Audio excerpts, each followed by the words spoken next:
Good morning, everybody. It's Monday, which means that it's time to watch and tune in to today's live stream with me.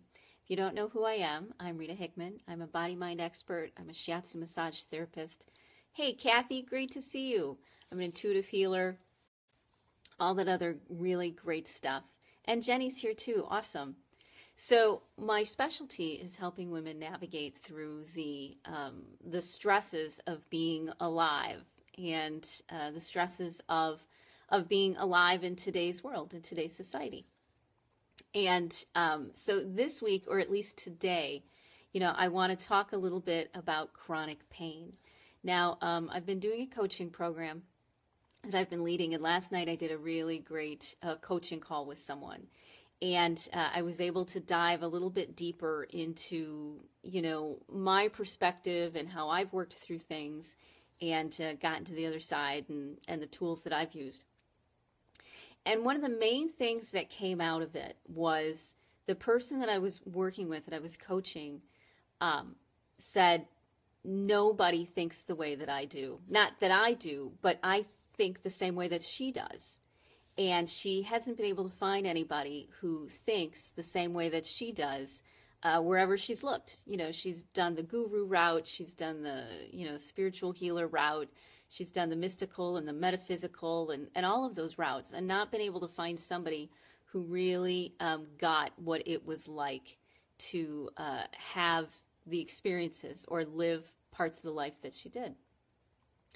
And that was really the springboard for today's topic, which is about chronic pain, whether it be rheumatoid arthritis or whether it be fibromyalgia or whether it be spinal degeneration.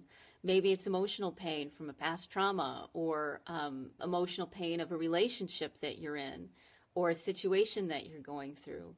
The really interesting, crazy thing about life is that unless we've lived it on some level, unless we've let ourselves live something, we really don't understand what somebody else is going through. Hey, Sandra Ann, nice to see you. So across my Facebook feed this morning was a thing about Tony Robbins and the hashtag #MeToo, and how, hey, Gretchen, and how he had some negative comments, hey, Daniel, about this Me Too movement, about women speaking up. And I didn't, watch the whole video, but it really, let's say, tripped my own thought process, my own triggers about, especially tied into last night when I did the coaching thing. Hey, Sharon, about how, and Janae's here too, about how we look at other people's worlds and other people's perspectives and place our own judgment or our own opinion on their experience. I can't tell you how many women have walked into my office and they're dealing with something, and everybody looks at them and says, well, why don't you just ... Why don't you just exercise more and you'll feel better? Why don't you just let it go? Why don't you just get over it? Why don't you just leave?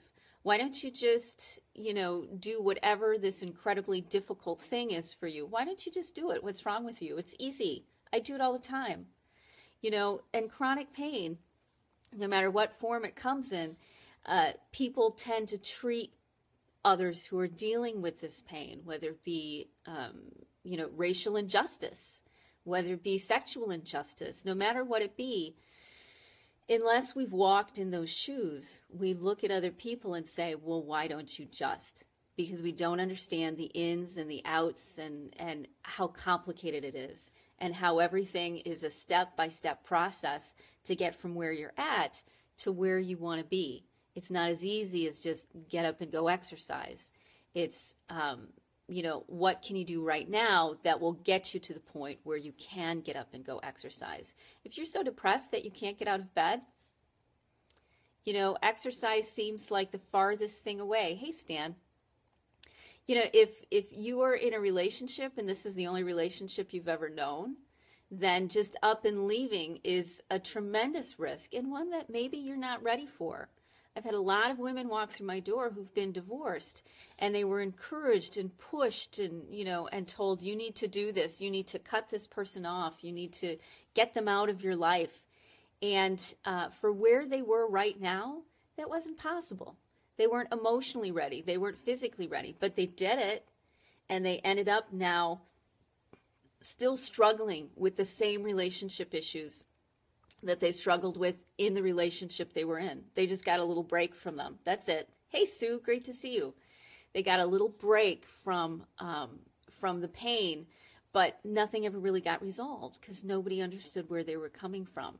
So one of the biggest challenges of chronic pain is that so many people are dealing with their own version of hell, and everyone looks at them as if they're the ones who are broken, as if it's their fault that they're in this position. And instead of being really helpful and saying, where are you at? What do you need right now? How can I help you move to the next step? It's about, well, I read this article and you just need to. It's this lack of empathy for other people's experiences. Panic attacks, the same sort of thing. Well, what about panic attacks, Sandra Ann? When people have panic attacks, other people tend to look around at them and say, why are you having a panic attack? Everything's fine. Why are you freaking out? And panic attacks tend to be a combination of physical things going on as well as mental and emotional thoughts. It's like a perfect storm. So panic attacks tend to be a perfect storm of thoughts, feelings, and emotions that are coming together and pushing you over the edge. You had one in the middle of the night. I'm sorry to hear that you had a panic attack, Sandra. If you want, send me an email, let me know what's going on, and I'll see if I can help. I'll see if I can, give a point of view about it. But one of those challenges is we're all struggling with physical pain, whether it be inflammation in our joints or in our head, whether it be emotional pain of heartbreak or loss, or something else going on. When we don't have the ability to have empathy for ourselves and have empathy for everybody else, hey, Julie, we're really doing everyone a disservice because we're all going through this challenge of life together. And it only makes it worse when you feel completely isolated and alone in the experience that you're having. That's why these bullying things are getting out of control, because we've got people who feel so emotionally isolated, especially children, who feel so emotionally isolated and no understanding of how to deal with their emotions or how they're feeling, because people just look at them and say, well, you just need to do ... whatever it is. You just need to do it. Get over it. Push through it. You'll be fine. And maybe they've done that. But then on the other side, they're actually in a worse spot because they did something before they were ready to do it.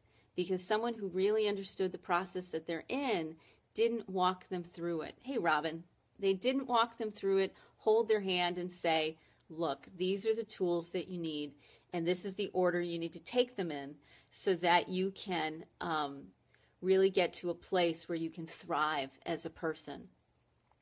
It's this polarization, this lack of anybody else having any other experience of our own. I mean, recently I went back to revisit some of my past, and it was very, very difficult for me. It was emotionally difficult and ended up physically difficult, because when you have an emotional experience, it's also a suppression of your immune system and your nervous system, and you end up achy and heavy, and you can't move, and you can't think. Your brain's foggy. When you re-experience some of these history lessons of your own, it has a tremendously physical effect. And we're so absorbed in our own experience that we're having, and the walls between us are so thick that we cannot see each other. We cannot see the experience someone else is going through. Even when they say, I'm scared, I'm walking through this, I'm having a panic attack, I'm losing control. People will say these things, and we're so wrapped up in our own experience that we don't really hear them. And because we haven't walked through it ourselves, we think there's an easy answer. And we project onto each other what everyone should do. There's nothing worse than if you've had something like rheumatoid arthritis or chronic pain or fibromyalgia or emotional trauma, hey, Christine, or whatever it is, to have someone come to you and say, what's your problem? I'm going through this. You need to be present for me. I don't, what's your problem? Why are you doing this?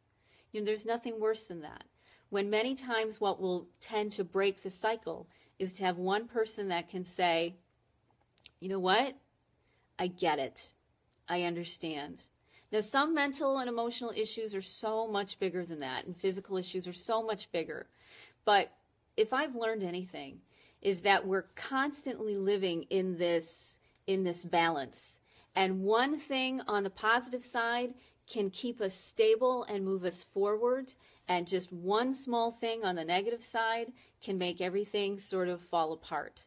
Life is very tenuous and fragile. You know, one day you can be amazing, and the next day you can have cancer. You know, that's how life works.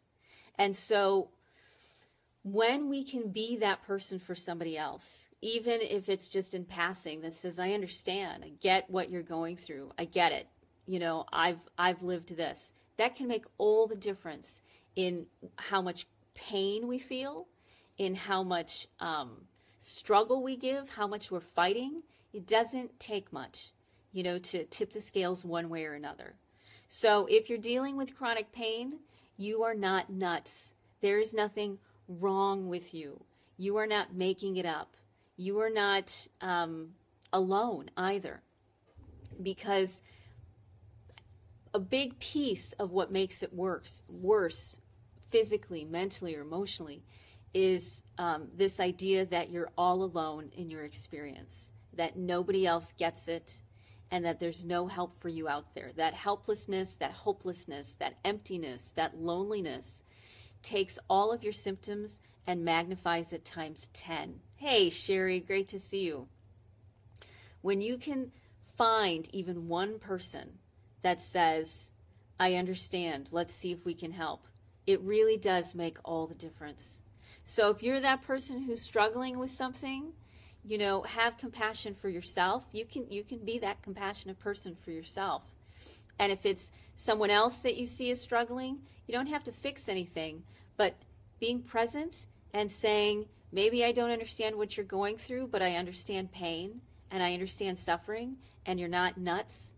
You know, just telling each other that we aren't nuts, that our experience that we are having is not imaginary or made up. Our internal experience is real. It's our experience of pain, of difficulty, of emotions. It's ours. And that makes it true. No matter what anybody else says, or anybody else from the outside looks in and points a finger and says, what's wrong with you? You're just ... and does some sort of analysis on us as to what our problem is. You know, if they haven't walked it, then they don't know what the problem is, because they don't realize what it's like to be you. So here's that message of hope for the week. We'll do hopeful messages all week. You're not nuts. If you're dealing with chronic pain, you know, realize that somebody gets it. A lot of people get it. And that step by step, you're going to work your way out of it. So if you want to be a part of this tribe, no matter where you're seeing it, I'd love it if you'd leave a comment, leave some love, leave some support, be a part of this community, because we really need to make a change by how much judgmentalism and how much pointing fingers and shame and guilt, how much shaming of each other that we do, and really stop doing that. And we have to be the change. We have to be the movement that helps people recognize that we're all human beings having our own human experience, and that it's not easy. Okay? So, thanks for joining me this morning. I look forward to seeing you tomorrow. And if you have some ideas for things you'd like covered, just leave them in the comments, and we'll create a program around it. Okay? So I hope you have a great rest of your day, and I will see you tomorrow. Bye.